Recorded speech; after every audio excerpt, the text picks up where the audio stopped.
Hey everyone, this is Paul with ProShop. Wanted to talk a little bit about inventory and work order flow.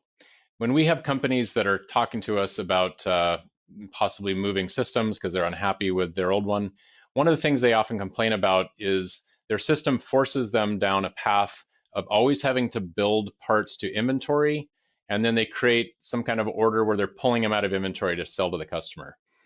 Sometimes that's appropriate if you have a blanket order or a Kanban agreement or a long-term contract, and you're building them in bigger batches or different batch sizes than you're actually delivering to them.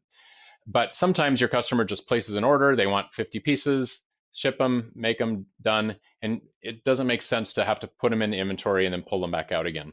So ProShop allows a couple of different options, and let's talk about those right now. The first, let me jump over to the second tab. This first scenario would be if you are building to order. So this work order is a build to inventory type of work order. We can see that checkbox right there.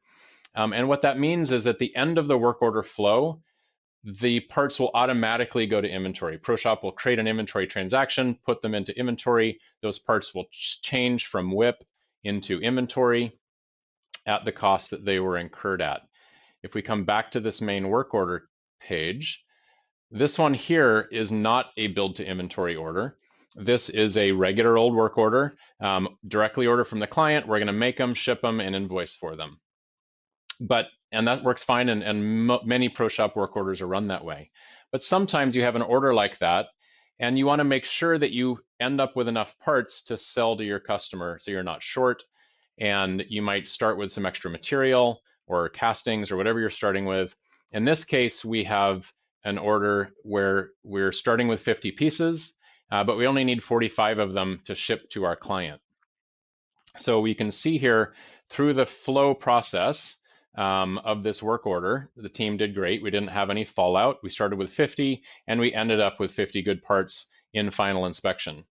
And I can see who signed that off. That was me today at 5:05 p.m.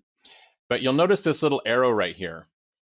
When I click this, my camera might move, but we'll ignore the camera part for a second.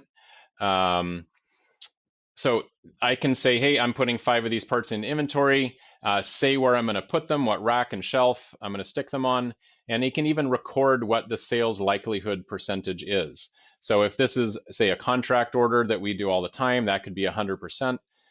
Or if it's an order you very likely won't sell them again, but you're just going to keep the parts for a little while anyway, you could put that at a low percentage. And that will actually help with your inventory valuation, so you're not paying taxes on that.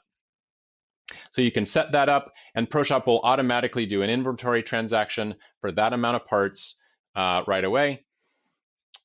And then we can go ahead and ship the remaining parts make a packing slip, create that invoice, and be done with it. So that's just an example of some of the little features that we've built over the last 20 years in ProShop to make those kinds of daily transactions much more efficient, take less time, and let you do more with less. So if that's interesting, we'd love to chat with you.